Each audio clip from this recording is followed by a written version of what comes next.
आज मैं आपको एक कहानी सुनाने जा रहा हूँ। सिर्फ एक कहानी है। एक बार स्वर्ग में राधा और कृष्ण का मिलन हो गया। स्वर्ग में भगवान कृष्ण की मुलाकात राधा से हो गई। दोनों एक दूसरे के आमने सामने आ गए। तब राधा ने भगवान कृष्ण से पूछा, कैसे हो द्वारकाधीश? ये सुनकर भगवान कृष्ण ने कहा, राधा, मैं तो तुम्हें बहुत याद करता था। तेरी यादों में मेरी आंखों में से आंसू छलक आते थे। तब राधा ने जवाब दिया कि मुझे तो तुझे कभी याद करने की ज़रूरत ही नहीं पड़ी। राधा ने कहा, मुझे तो तुम्हें कभी याद करने की ज़रूरत ही नहीं पड़ी, क्योंकि याद तो उसे किया जाता है जो कभी भूला हो। मैं तो तुम्हें कोई क्षण भूली नहीं, इसीलिए तो मेरी आंखों में से कभी आंसू नहीं आए। मेरे हर श्वास में, पल पल, हर क्षण मुझ में तू रहता था कान्हा। तो तुझे भूलने की बात तो जैसे असंभव है मेरे संग। जैसे मेरे जीवन के लिए श्वास ज़रूरी है, उतना हर पल हर क्षण मेरे लिए तू ज़रूरी था कान्हा। तो तुझे मैं कैसे भूल सकती? इसीलिए मेरे आँखों में से कभी आंसू नहीं आए, क्योंकि मेरी आँखों में ही तू रहता था। और मुझे डर था कि कहीं आँखों में से आंसू आ जाएंगे तो उसमें तू बह जाएगा। कान्हा, मेरी आँखों में तू रहता था, इसीलिए मुझे डर लगता था कि कहीं आँखों में से आंसू ना आ जाए और कहीं तू बह ना जाए। राधा ने कृष्ण से पूछा कि तुझे पता है कि तूने कान्हा में से द्वारकाधीश तो तू बना, लेकिन तूने वो बनने के बाद कितना कुछ लाइफ में घुमा दिया। तूने क्या क्या घुमाया। तू कान्हा था, कृष्ण था हमारा। तो जब तू कान्हा में से द्वारकाधीश तो तू बना, लेकिन द्वारकाधीश बनने के बाद तूने कितना कुछ खोया, तूने कितना कुछ घुमाया। तब कृष्ण ने कहा, क्या मैं कुछ समझा नहीं, आप मुझे समझाइए, मैंने क्या खोया? तब राधा ने कहा, तूने एक उंगली पर सुदर्शन चक्र तो चलाया।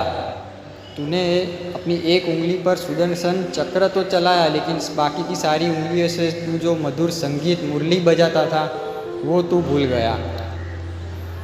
एक उंगली पर सुदर्शन चक्र चला लिया, लेकिन बाकी की सारी उंगलियों से तू जो बंसी बजाता था, जो मुरली बजाता था, वो तू भूल गया। जब से तू द्वारकाधीश बना, तब से हमें वो मुरली की मधुर संगीत, वो धुन, वो बांसुरी का मधुर संगीत हमें सुनने नहीं मिला।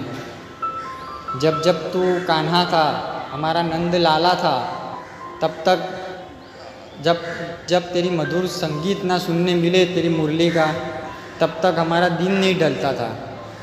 तेरी बांसुरी से मधुर संगीत, मुरली की धुन ना सुने तब तक रात को नींद नहीं आती थी।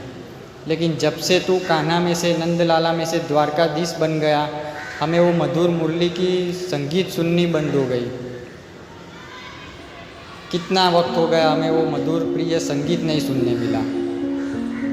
राधा ने कहा, तू द्वारकाधीश तो बना, लेकिन तुझे पता है द्वारकाधीश और कृष्ण में क्या तफावत है, क्या डिफरेंस है दोनों में? दोनों कितने बदल गए। तुम जब कृष्णा थे तब कुछ और थे, और द्वारकाधीश बने तब कुछ और हो।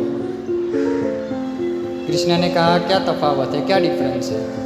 राधा ने कहा, अगर तू कृष्णा रहा होता, अगर तू हमारा कन्हैया होता, तो तेरे परम मित्र सुदामा के घर तू दौड़ के गया होता। लेकिन तू जब द्वारकाधीश बना तो सुदामा को, तेरे परम मित्र को, इतने कष्ट में, पैरों में चप्पल नहीं, पैरों में छाले पड़े हुए थे, घर में इतनी तकलीफ, अन्न के लिए, खाने के लिए एक दाना नहीं, ऐसी हालत में भी तुझे मिलने के लिए उन्हें उतना कष्ट झेलना पड़ा। लेकिन जब जब तू कन्हैया था, नंद लाला था, कृष्णा था हमारा, तब तक सुदामा पर छोटी सी छोटी मुसीबत आने पर भी तू उसके घर दौड़ जाता था। अगर तू कान्हा ही रहा होता तो सुदामा के घर तू दौड़ के गया होता, ना कि उन्हें तेरे पास आने के लिए इतने तकलीफ़ों का सामना करना पड़ता। पैरों में छाले पड़े हुए, घर में खाने के लिए अन्न का एक दाना नहीं, घर के परिवार पूरा इतनी तकलीफ़ में, फिर भी उसे तुझे मिलने के लिए इतनी तकलीफ़ें झेलनी पड़ी। द्वारकाधीश को मिलने के लिए इतनी तकलीफ़ें झेलनी पड़ी। अगर तू कान्हा होता तो तू उसके घर खुद दौड़ के गया होता। राधा ने कहा, तूने भगवत गीता तो लिखी, लेकिन उस गीता में मेरे नाम का, यानी राधा के नाम का कहीं पे भी उल्लेख नहीं है। फिर भी भगवत गीता का पाठ खत्म होने के बाद हर कोई कहता है, श्री राधे राधे, राधे राधे। ऐसा क्यों कहता है कान्हा, बोल?